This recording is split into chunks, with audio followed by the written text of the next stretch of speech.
New Dangote pan assembly plant. It will assemble Peugeot vehicles of all types here in Kaduna, by God's grace, and many other investments that are ongoing. We want to use the opportunity to thank all our current investors in Kaduna State, and we promise you our continued support. So what are our plans for the future? Kaduna is the third largest state in Nigeria in terms of population. We estimate to have about 9 to 10 million people here. Our population growth rate is fast, 3.3%, and we anticipate that by the year 2050, there will be 16 million people living in Kaduna State, more than half of them living in the three metropolitan centers of Kaduna, Zaria, and Kafanchan. Already here in the metropolitan Kaduna, we have between 2 and 3 million people. So it's a fast-growing state, fast-growing city. The demographics of the state are very interesting, as you will see in the next slide. 45% of the population of this state today is under the age of 15. We have a very young population. About 89% of the population is below the age of 35. This is a major challenge, but also a major opportunity, depending on what we do with the population. And this is why we view this population as an asset. It's a young population of working age. It's a consuming population. All we need to do to make them truly productive is to invest in them, invest in their education and healthcare, and provide opportunities for employment. Going forward to 2040, this is what it looks like. We have a youth bulge, which can be a demographic dividend or a demographic disaster, depending on what we invest. If you look up to 2050, we continue to have a huge youth population. So our future is in the young people of our state, and this is why we must continuously educate them, make them healthy, and continue to invest in search of jobs, infrastructure, and industry.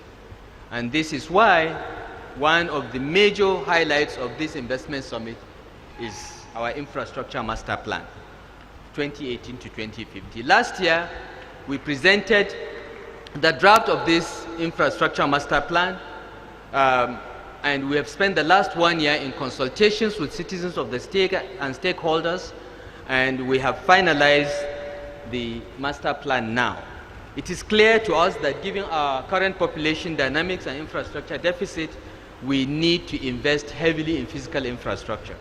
And we can absorb as much as $65.6 billion in infrastructure investments between now and 2050. We'll break this down by sector. When you look at the transportation sector, this is what the picture looks like. We need about 8 trillion naira or 2.5 billion naira annually from now till 2050 to be able to meet our infrastructure needs. The pie chart shows the state of our roads, both federal and state. As you can see, only about 30% of our federal roads are in good condition. But alhamdulillah, 49% of state roads are in good condition, and we continue to upgrade and invest in them. So our long-term goal is to expand our roads network to at least 20,000 kilometers in the state, as well as rehabilitate all existing state and local government roads, about 7,900 kilometers of them. In terms of housing, we intend to develop at least 5,000 housing units annually over the next 50 years. But as we build housing, we also need to invest in education. We would need at least 9,006 schools, including 6 tertiary institutions, over the next 50 years. And we'll need to invest about 65.1 billion naira every year on education. In terms of healthcare, we have federal and state hospitals in the state. We have 6 federal hospitals and 1 state-owned hospital. Our long-term goal is to build 6 specialist hospitals in the state, 2 in each of our 3 senatorial districts. And we'll continue to invest in our state university teaching hospital to produce more medical doctors and healthcare professionals. For secondary healthcare, our short-term goal is to fence and equip all our 32 existing secondary health institutions but we need to build more. We will build 3 secondary health centers per local government area, so that we have a total of 69 in the state. In terms of primary health care, which is where most of the problems are, we are currently renovating 255 primary health centers. Our goal is to move that to 1,068 and equip them, as well as improve our schools of nursing and midwifery so that we produce more manpower. Health is a big challenge. We need about 158 billion naira annually to be able to meet our targets. Water, another big problem. We hope in the long term to build over 3,000 boreholes, 12 dams, 23 treatment plants, 1 in each local government, and we need about 100 billion a year in water investments alone. For agriculture, we need silos, we need cold rooms, we need processing centers, so that we lose as little as possible of the output of our farmers. For agriculture, we need to invest about 93 billion over the plan period. So the next table summarizes our infrastructure targets between now and 2050, starting with a baseline of 2018.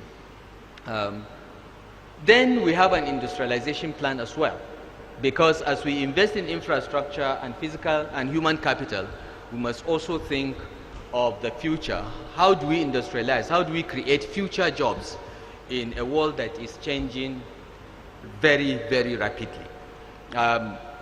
So the next slide summarizes our industrial plan goals. The main objective, of course, is really to create jobs of the future, high-value jobs of the future, so that our young people that we can see continue to be young in this state till the year 2050 will have jobs that pay, and we have a state that leaves no one behind. I will not go through all the components because it's there, and these slides will be available. But to produce this industrialization plan, we looked at everything from the Sustainable Development Goals to the National Industrial Revival Plan, to our own state development plan, the Infrastructure Master Plan that I just summarized, as well as UNIDO's Industrial Index. We've identified agriculture, mining, quarrying, manufacturing, ICT and services, and construction as the producer sectors. We know the enablers. We need to have security, we need to have energy, we need to have physical infrastructure, as well as a governance framework and skills. And then how do we measure what we are doing? Well, we look at the indicators: contribution to GDP, gross manufacturing value added, but the most important for us is the number of jobs created and the increase in disposable income of the people of Kaduna State. So we have high-level planned actions, both short-term and medium-term, as well as long-term. Of course, this administration will be focused on the short-term, because we are not going to be here longer than another 5 years. But I hope that some people sitting here will succeed us and continue the work that we have started. So in the short term, we want to build on our competitive advantage. The crops that were number 1 or number 2, the natural